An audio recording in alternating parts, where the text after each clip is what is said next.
Okay, so working on resourcing toys, other objects off. So, calm down. Calm down. Good boy. We don't get to work on anything till he's calm. So when he gets really overexcited, he has to calm down, and then we'll work on stuff. So with resource guarding of items, the best thing to do is trade. Here we got a sock. I'm gonna toss it over there. Now he's the one that had the resource guarding with toys, but we've worked on it so much now that he brings me everything and it's a game. But let's say he got that sock and he didn't want me to have it. I would just bring out a couple treats and drop it. Good boy. I'll take it with my foot. Well, in the beginning you don't want to do that until they get a little used to it, but that's how we work on get the sock. Good boy. Get it. Get that sock. Bring it here. Yes, drop it. Good boy. So like I say, you can see we've worked on this and he's really good at it. But when he first started out and he'd have the toy and he didn't, or the sock, and didn't want me to have it, he'd be laying over there. I'd come close. He'd give me this starry-eyed stare, you know, like, don't touch my stuff. And I'd just ask him, I'd just say, drop it, and I'd toss the treat off to the side. Now these treats are just his food. So this sock isn't high value. I mean, if a piece of kibble is more interesting, but I don't take anything away from them. I trade them for something. So, let's see. We're gonna send him into the living room as I pick up the sock. Good boy. Good boy, Cooper. What I like to do a lot of times to prevent resource guarding of toys is I like to get two of the same thing. So 2 tugs, 2 balls, 2 toys that look the same. And then what I do is, you know, I'll throw one, and then when they come back, I'll show them the one I got. Drop it. Drop it. And I'll let him go crazy for a minute, get his head around. Drop it. Drop it. He wants to play with that one. Drop it. Yes. Here. He's too excited. Okay. And then I toss the other one, and while he's getting that, I pick up this one. Good boy. Good boy, Cooper. Can you drop it? Can you drop it? See, he doesn't want to drop it for the ball, but he'll drop it for a treat. Drop it. Good boy. Okay. Sometimes you just gotta have patience, let him work it out. Good boy. Look. And then I toss the other one. And then I pick this one up. Good boy. Good boy. Oh, we got some dog hair with that one, didn't ya? Good boy. Drop it. Yes. Sorry about that. Good boy. And I got the other one. And I pick up this one. So,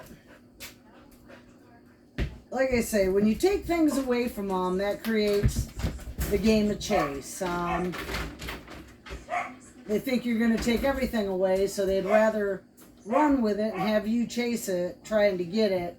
But in a dog that has resource guarding, that's bad. Leave the pineapple alone. So, I always try to have 2. Cooper, hey. 2 toys in the beginning, 2 tugs, you know, to a lot of different things, and then just go back and forth with stuff.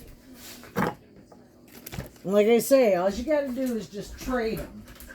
Trade them for a treat or trade them for another toy. So this is just a hat. I'm going to toss it over there. Oh yeah, another new toy. Woohoo! Yay! Drop it.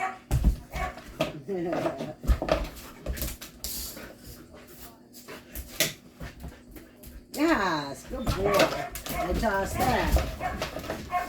Good boy. So I'm trading him. I traded him that for that, but actually I think he likes that better. But in the beginning, when they have resource guarding with issues, the best thing to do is if you toss down a couple of their kibbles and it's not working, then go to a higher value treat. You know, usually if kibble doesn't work, the next thing I try is cheese, which I got some of that right here off. And he wasn't real treat driven when I got him, but we worked so much with treats that he'd just do anything now for a treat. Yeah, he'd rather have the cheese than the toy. Good boy.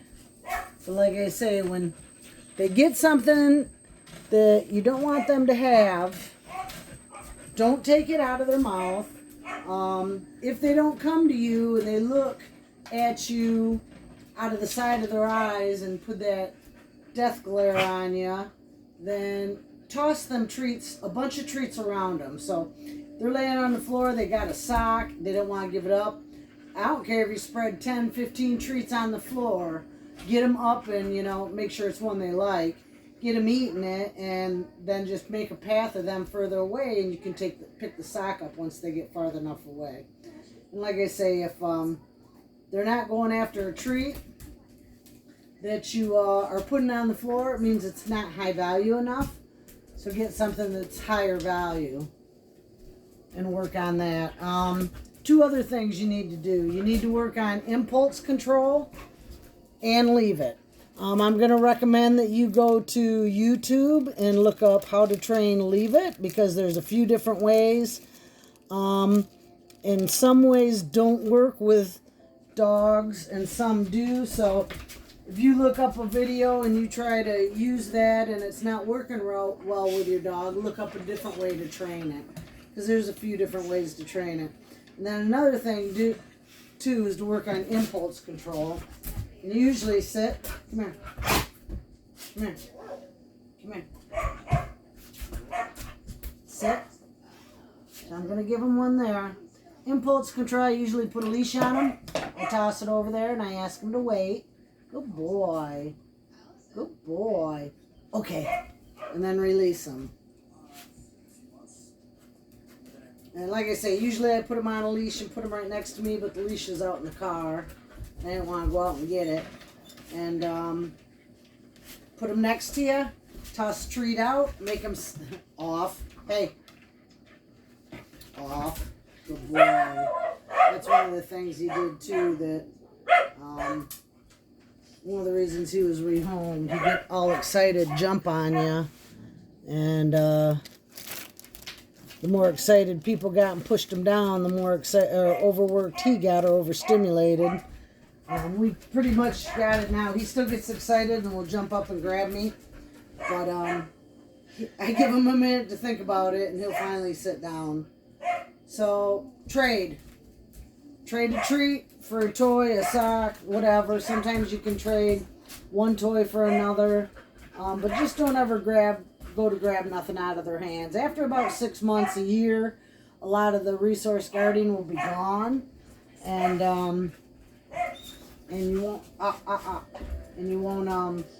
have to deal with it as much, but you always got to be cautious of it. So management, you always got to manage things that are around. If you got people that are coming over and they don't know your dog real well, make sure all the toys are up so one of your friends doesn't grab a toy, you know, and just manage the situation. But like I say, if you work on these couple little things I showed you, then you'll get through the resource guarding with your dog.